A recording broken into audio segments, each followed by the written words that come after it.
When I first suggested the idea of an open marriage, I thought it would save us.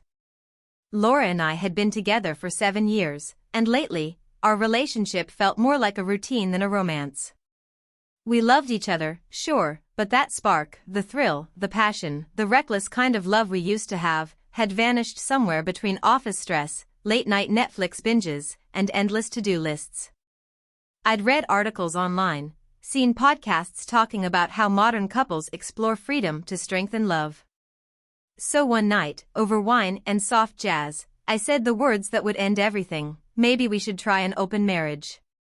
She looked at me like she didn't hear me right. An open marriage, she repeated, raising an eyebrow. You mean, seeing other people? I smiled nervously, trying to sound confident. Yeah. Just to, add some spark. We set boundaries, talk about it, make it safe and honest. For a few seconds, she just stared at me, then laughed softly. You're serious? Completely, I said. It could help us. No secrets, no guilt. Just freedom. I remember thinking I sounded brave, modern, evolved. She thought for a long moment, then nodded slowly. All right, Alex, she said finally. If that's what you want. At the time, her calm acceptance felt like maturity. I didn't realize it was the beginning of my own undoing. The first few weeks were strange. We agreed on rules, honesty, protection, no overnight stays, and most importantly, emotional boundaries. It was supposed to be physical exploration, nothing more. At first, it was awkward. Neither of us talked about it much, but I could feel the air between us shift. One night, she mentioned she had a dinner with an old friend. I nodded, pretending it didn't sting. When she came home glowing, laughing at texts on her phone, I swallowed my discomfort. This is what you wanted, I reminded myself. I tried to play along. I went on a few dates too, mostly awkward coffee meetups or short flings that meant nothing. I told myself it was fine, but every time I came home to see her smiling at her phone, my chest tightened. Soon, the old friend became a regular name in her conversations: Ethan. A coworker from her marketing team, apparently recently divorced, funny, charming, and easy to talk to. I tried not to show jealousy, but I noticed her changing. New dresses, perfume I hadn't smelled before, a different laugh, softer and livelier than the one she used around me. Then came the first night she didn't come home. She texted me, staying at a friend's, don't wait up. My heart raced. I didn't ask who. I didn't need to. When she came back the next morning, hair messy, shirt buttoned wrong, she looked happy. Radiant. And for the first time in years, she didn't kiss me hello. Days turned into weeks, and I realized something terrifying: she wasn't just exploring, she was falling. I'd started the idea thinking I was in control, that I could handle the emotional detachment. But while I was trying to find myself, she found someone else entirely. Ethan became her constant. They took weekend trips for work, sent each other gifts, shared inside jokes I wasn't part of. Our dinners grew silent, her smiles rarer. One night, I couldn't take it anymore. Are we still us? I asked quietly as she scrolled through her phone. She looked up slowly. What do you mean? I mean, this open thing. It feels like I've lost you. She sighed. You were the one who wanted this, Alex. I'm just doing what you said we should. The words hit harder than any betrayal could.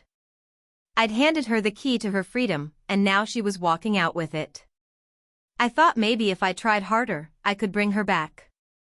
I planned a weekend getaway, just the two of us, at the cabin we used to love. She agreed, but when we arrived, she spent half the time texting him. That night, as we sat by the fire, I said softly, can we stop this? The open marriage, it's breaking us. She looked at me, eyes distant, and said, I don't know if there's an us left to save. I didn't sleep that night.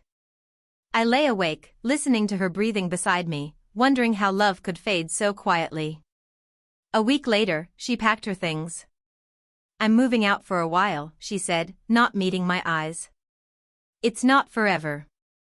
I just need space. I wanted to argue, beg, scream, but I didn't. I just nodded, numb. She kissed my cheek and whispered, I'll always care about you, Alex. Then she left. Her things disappeared from our house over the next few days. Her toothbrush, her clothes, even her favorite mug. The silence that followed was suffocating. I tried to distract myself, gym, work, friends, but everywhere I looked, there was a reminder of her laughter, her perfume, her touch. Months passed. I didn't date anyone. The idea of openness felt hollow now. One afternoon, I saw her in town, hand in hand with Ethan, smiling like she never did with me in those final months. She looked free, happy, alive. And though my heart cracked, I couldn't even blame her. I'd given her the permission slip to leave long before she actually did. That night, I sat in our empty kitchen, staring at the table where I once said, let's try an open marriage. The irony hit me hard. I'd wanted excitement, adventure, something new. Instead, I'd opened a door that could never be closed. A few days later, she texted me. I hope you're okay. I didn't mean for things to end like this. I stared at her message for a long time before replying, me neither. Then I deleted her number. Now, when people talk about open relationships like they're a cure for boredom, I just smile sadly. Because I know what it's like to think love can survive anything, to believe you can play with fire and not get burned.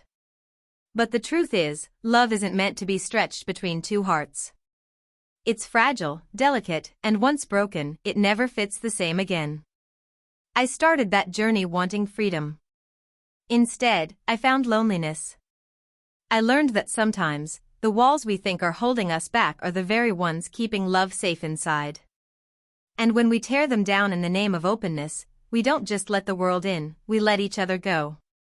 In the end, I said let's try an open marriage, thinking I'd rediscover us. But what I really discovered was that love doesn't need more options, it needs commitment. And by the time I realized that, the only thing left open was the space beside me in bed, where she used to be.